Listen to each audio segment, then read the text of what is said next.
2007년 6월 30일 노무현 정부는 한미 FTA 체결을 선언합니다. 이 협상은 많은 논란에도 불구하고 전반적으로 한국에 유리한 협상이라는 것이 당시 다수 전문가들의 중론이었고, 실제로 한미 FTA는 장기적으로 한국 경제에 긍정적 영향을 준 협정으로 평가받아 왔습니다.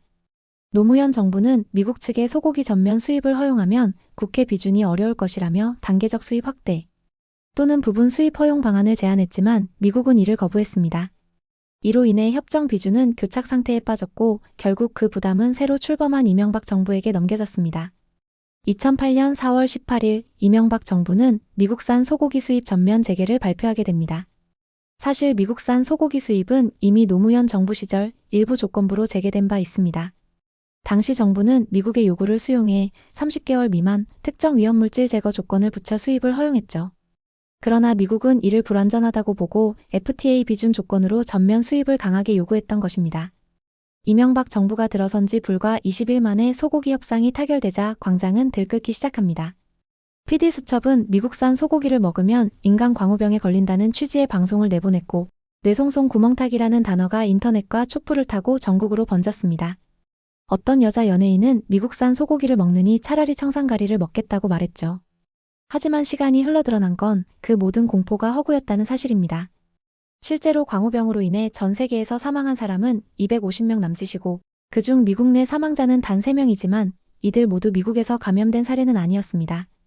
한국은 세계에서 미국산 소고기를 가장 많이 수입하는 나라가 되었지만 지금까지 광우병으로 인한 국내 감염이나 사망 사례는 단 한 건도 발생하지 않았습니다.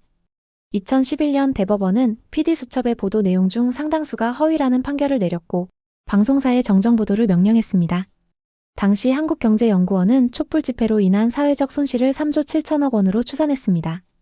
그런데 2025년 우리는 다시 한번 한미 간의 거래를 맞닥뜨리게 됩니다. 이번엔 관세 협상입니다. 한국은 미국과의 관세 전쟁을 마무리 짓기 위해 무려 3,500억 달러, 한화 약 470조 원 규모의 대미 투자를 약속했습니다. 일본은 약 5,500억 달러, EU는 약 6천억 달러를 투자했는데요. 일본의 GDP는 한국의 2배 이상, EU 전체는 한국의 12배가 넘는 경제 규모입니다. 더 큰 경제 규모를 가진 국가들이 조금 더 많은 돈을 투자하고 더 유리한 조건을 확보한 반면 한국은 작은 경제 체급에 비해 지나치게 큰 부담을 떠안은 셈이죠. 게다가 이 3,500억 달러는 단순한 민간 투자가 아닙니다. 투자처는 미국 정부, 정확히는 트럼프 정부가 지정합니다. 이 말은 한국 돈이 수익성이 낮더라도 정치적 의미가 큰 미국의 수건 사업에 들어갈 가능성이 있다는 뜻이죠. 만약 손실이 나면 그 부담은 고스란히 한국 몫이 될 수밖에 없는 구조입니다. 그런데 놀라운 건 이 협상에 대한 여론입니다. 일부 언론은 이를 협상의 성과라고 치켜세웁니다.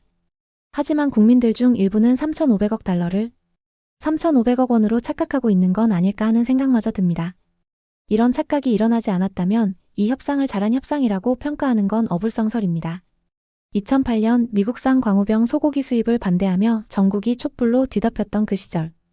반미 반자본주의 보건 불안을 내세우며 거침없이 나섰던 그 사람들이 이번엔 470조 원짜리 협상에는 침묵하거나 오히려 잘한 협상이라고 말합니다. 당시와 비교해보면 그 차이는 단순한 태도 문제가 아닙니다. 지금의 협상은 경제적 규모나 국가적 부담 면에서 훨씬 크지만 사회는 조용합니다.